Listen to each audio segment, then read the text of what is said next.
Jóvenes ilustres, les doy la cordial bienvenida a esta materia filosofía antigua que van a ir viendo a lo largo de ese periodo formativo académico y me da mucho gusto que me puedan ir acompañando en estas cápsulas de filosofía. Me presento, soy el profesor José Cruz López, soy filósofo mexicano, tengo un doctorado en educación, una maestría en filosofía y también para mí es un honor poder ir compartiendo el aspecto de la filosofía, que actualmente se habla de una filosofía práctica, una filosofía aplicada, aspectos de la vida, de nuestra vida, a lo largo de ese vínculo con las personas. Van a ir viendo a lo largo de esta materia el auge de la misma filosofía que está dividida en 5 partes, lo que es la filosofía antigua, que ahorita lo vamos a ir viendo, pero también un ocaso, pero también una decadencia. Actualmente en el siglo XXI se habla de una filosofía que está en proceso de decadencia. La misma razón, al igual genera producciones también positivas como la moralidad, la ética y todos aquellos aspectos de las virtudes donde a través del vínculo con las personas se va dando también alternativas de convivencia. Pues ahora en este siglo XXI se habla también de una decadencia de la razón. Por un lado vemos tipo de ideologías que no son teorías, son simples ideologías, por ejemplo la ideología del género, que deconstruye al sujeto, como en su momento van a ver a este filósofo llamado Jean Derrida del siglo XX, que se habla de la deconstrucción, que es más que destruir a la persona. Si no existe persona, no hay filosofía. La filosofía surge a lo largo de los vínculos humanos. Pues bien, eso es el auge de la filosofía, pero también una decadencia en este siglo XXI y demás. Pues bien, a lo largo de la filosofía antigua, retomando un poco al profesor existencialista italiano llamado Nicolás Abagnano, en su libro Historia de la Filosofía, hace una división de la filosofía antigua en 5 partes, que estoy muy de acuerdo con ello, y sobre todo nos ayuda a entender de qué va la misma filosofía. Pues bien, esa división lo describe de la siguiente manera. En primera etapa tenemos la filosofía cosmológica, que parte desde el primer filósofo llamado Tales de la colonia de Mileto en Asia Menor. Claro está que pertenece a ese mundo oriental, a ese mundo de la misma filosofía griega. Claro que Tales de Mileto hizo una predicción de un eclipse solar en el 585. ¿Qué significa esto? Que Tales apeló a la razón y no al mito religioso. Eso es precisamente lo que se va viviendo. Tales de Mileto es el fundador de la filosofía. Claro está que no hay que perder de vista que a lo largo del siglo octavo antes de Cristo, con Homero, con la Ilíada y la Odisea, Hesíodo con los trabajos y los días, la Teogonía, donde hablaba sobre el nacimiento de los dioses, hablaban sobre un mito, recordando que los griegos no tenían un libro sagrado como los judíos, la Torá, o el cristianismo católico, la Biblia, etcétera, sino ellos, a través de lo que es el mito, como se dice en griego, relato, fueron describiendo cómo, como muy bien comentó el profesor de Oxford llamado Sir Anthony en su libro Historia de la Filosofía, decía que cuál es el ingrediente del mundo, cuál es el contenido del mundo. Pues ese contenido, según Homero, los poetas, Hesíodo, eran los dioses que tenían mucho que ver con el ser humano. Claro está, vendrá por ahí también otro poeta llamado Orfeo que entra dentro del mito con la transmigración de las almas, es decir, la reencarnación. Estamos hablando del siglo octavo, siglo séptimo, ese es el periodo cosmológico. Todo ese mito, toda esa poesía da mucha información, mucho contenido, bastante corriente para lo que se llevó a cabo a través de la misma filosofía griega.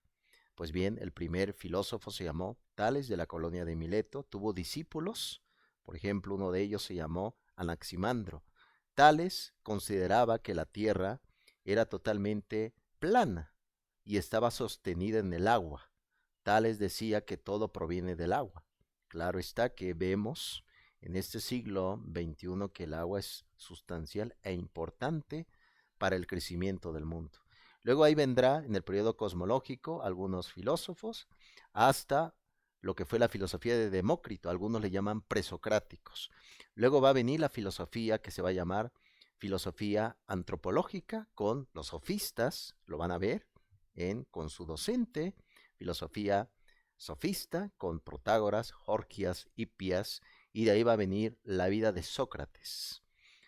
Y luego va a venir lo que es la filosofía ontológica con Platón, Aristóteles, y luego va a venir la filosofía ética con las escuelas menores socráticas, con los cínicos, con los cirenaicos, y luego va a venir lo que es la filosofía ética con el periodo helenístico, con los estoicos, con Epicuro, etcétera, etcétera. Entonces la división de la filosofía antigua, claro está que se va a ir más allá con el inicio de lo que se va a llamar la filosofía patrística, con la fusión que se dio entre el inicio del cristianismo y con la misma filosofía, por eso se va a llamar patrística, los padres de la iglesia.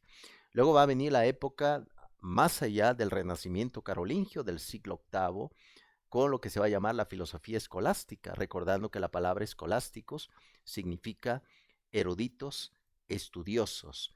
Parte del siglo, estamos hablando del siglo VII, con Boecio, Severinos Boecio, que escribió por ahí un libro llamado Consolación de la Filosofía. Lo estamos viendo a partir ya de lo que fue el siglo V, siglo VI, siglo VII. Influye este filósofo que parte del siglo V hacia el siglo VII y más allá.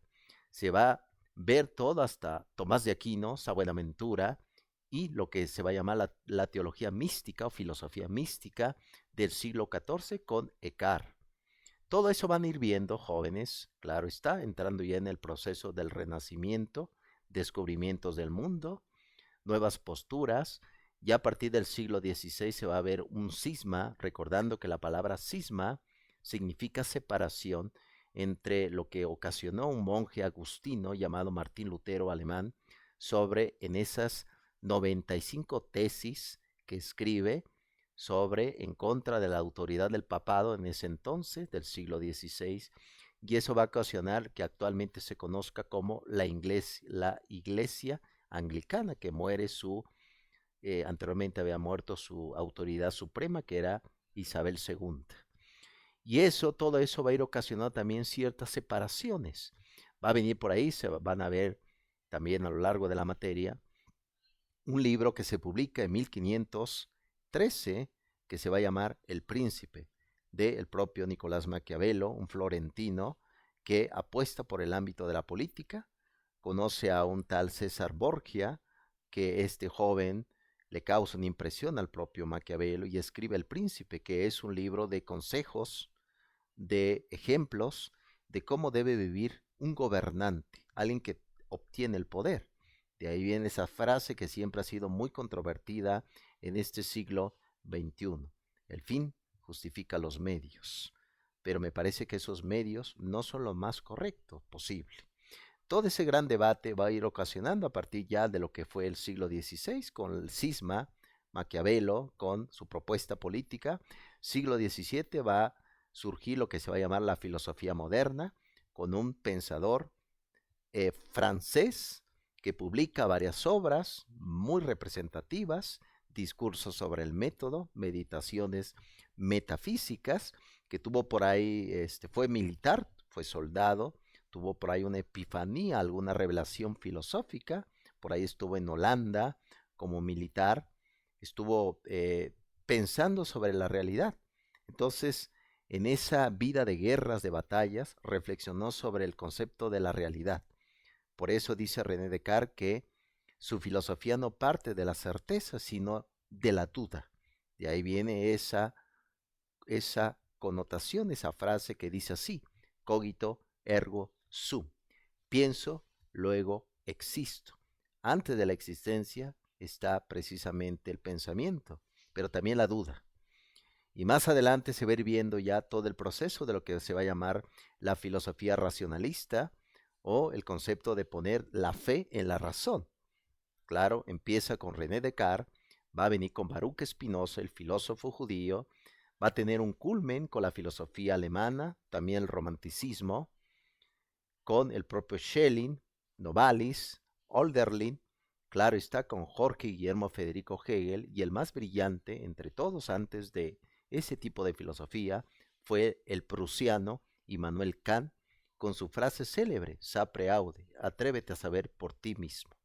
Y claro está, todo ese tema del racionalismo va a tener grande auge, sobre todo en el concepto de la filosofía materialista del siglo XIX, con Feuerbach, con Engels y el propio Carlos Marx, que dice que la única certeza de la filosofía que tenemos es la materia.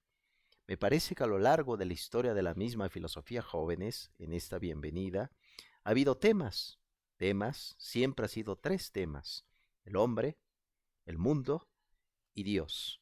Pero como les había comentado, actualmente la filosofía anda de malos pasos. Algunos les ha llamado, la filosofía se ha vuelto loca. Pues bien, la filosofía también no dice grandes certezas. ¿Por qué? Recordando que la palabra filosofía significa filia, amor o amistad, sofía, sabiduría.